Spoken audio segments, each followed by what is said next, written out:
טוב, אז חזרתי, ולפי המתכון הזה, מה שעושים זה 450 גרם קמח, אנחנו משאירות 50 גרם לפעם הבאה, מוסיפות כוס וחצי של מים, הם צריכים להיות בטמפרטורת חדר, אבל האמת שקוסמין פשוט ממש אוהב קור, ואנחנו עכשיו באוגוסט, אז אני הולכת להוסיף מים קרים, ושתי כפות של מלח. אוקיי? מבחינת המחמצת, צריך בין 30 ל-80 גרם. אני אלך על 80 גרם, אני רוצה את המחמצת שלי מאוד דפוחה.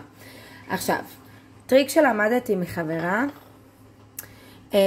קליפות של פירות בתוך המים שלנו, גורמים ממש לסוג של עזרה בהתססה.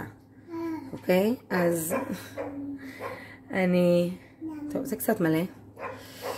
אבל אני הולכת פשוט להכניס פה איזושהי פסיפלורה שנשארה לי. אפשר גם לעשות את זה כאילו פשוט מראש. אוקיי, ואני לוקחת כף שיש לי ומתחילה את הערבוב של הקמחים. עם המים, עם המחמצת. באמת שאין כל כך סדר על הדברים. לפחות לא בגישה הזאת, אבל מה שאנחנו זוכרות זה שתמיד אפשר לקחת את הכלי של המחמצת שנשאר ופשוט להוסיף את המים אל תוך המחמצת, כאילו אל תוך הכלי, כי יש פה שאריות.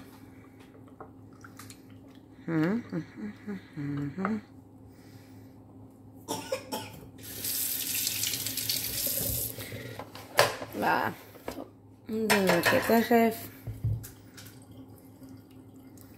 בסדר, אני יודעת שפה יש לי כוס של מים. שירה, מזגת לי עוד? זהו חמודה, זהו. יש לי פה עוד חצי כוס, אבל אני אוהבת קודם כאילו לעשות איזה ערבובון כזה, ואז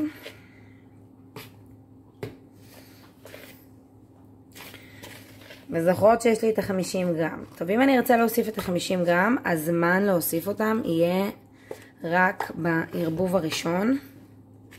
לא יכולה לעשות את זה אחר כך. הרבה פעמים העיסה יוצאת מאוד יבשה בהתחלה. אני ממליצה כן להמשיך לערבב לפני שאנחנו מוסיפות עוד מים. אבל אני כבר רואה שאני אצטרך הרבה יותר מהכוס וחצי שממליצים לי.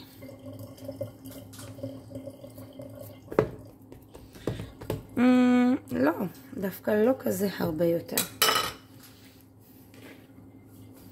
עברתי ללישה ביד. אחרי הלישה ביד, אני מרגישה יותר את הקמח וממש מרגישה כמה מים אני חושבת שהוא יצטרך. יש לי פה גם את השיפון, הוא נורא רגיש, אין לו כאילו מה זה אין לו הרבה? אפילו בכלל יש בו כל כך גלוטן, אז הוא מתנהג קצת אחרת. לא, אני חושבת שכמות המים שהוספתי בהתחלה היא ממש נהדרת. אוקיי? עכשיו מבחינת המלח, יש כאלה שאוהבים להוסיף את המלח בהתחלה, ויש כאלה שאוהבים להוסיף את המלח עכשיו. אני, למזלי הרב, באתי להוסיף את המלח ונזכרתי שכבר עשיתי את זה בשלב האכלה, בשלב שהכנתי את הבצק לאפייה. אוקיי? שימו לב שאני לא מומחית למחמצת, אני רק עושה את זה לבית, אז נכון שאני לפעמים קצת אומרת שטויות ולפעמים קצת טועה, וגם השעה מאוד מוקדמת אצלי בבוקר, ושומעים את זה על הקול שלי, אבל פשוט היה לי מאוד חשוב לעשות את הדבר הזה עבורכן, כי נורא ביקשתם, ואני ממש מהללת את הקמח הנפלא הזה, את הבצק הנפלא הזה, את הלחם הזה, לחם מחמצת, שזאת הדרך הכי טבעית בעצם לאכול לחם. טוב, אז נשאר לנו עוד 50 גרם, ותראו, בהתחלה שמערבבים מחמצת, הוא מאוד דביק, בערבוב הראשון. לא כדאי לך ממלא, זה פשוט ממש דביק. ויש קטע כזה, נכון? ילדים אוהבים לעשות איתנו חלות וזה וזה. לא ממש ממליצה שילדים יעשו איתכם מחמצת. לא מלא, אני ואת נעשה משהו אחר. כאילו, הבן שלי את יכולה קצת לגעת.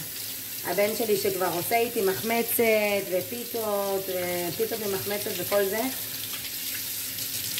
הוא כבר מעל גיל 7 והוא גם עושה איתי את זה הרבה שנים, ככה שהוא מכיר את התחושה. אבל בצק של מחמצת פשוט לא מתאים לילדים קטנים. הוא מאוד דביק, אבל הם מאוד אוהבים אותו. אז תראי, שירה, הבצק הזה, עכשיו הוא צריך ללכת לישון. לפחות ל-20 דקות ונפגוש אותו אחר כך. טוב, את רוצה לחסות את הבצק? לא, אנחנו לא לוקחים אותו, אנחנו מכסים אותו.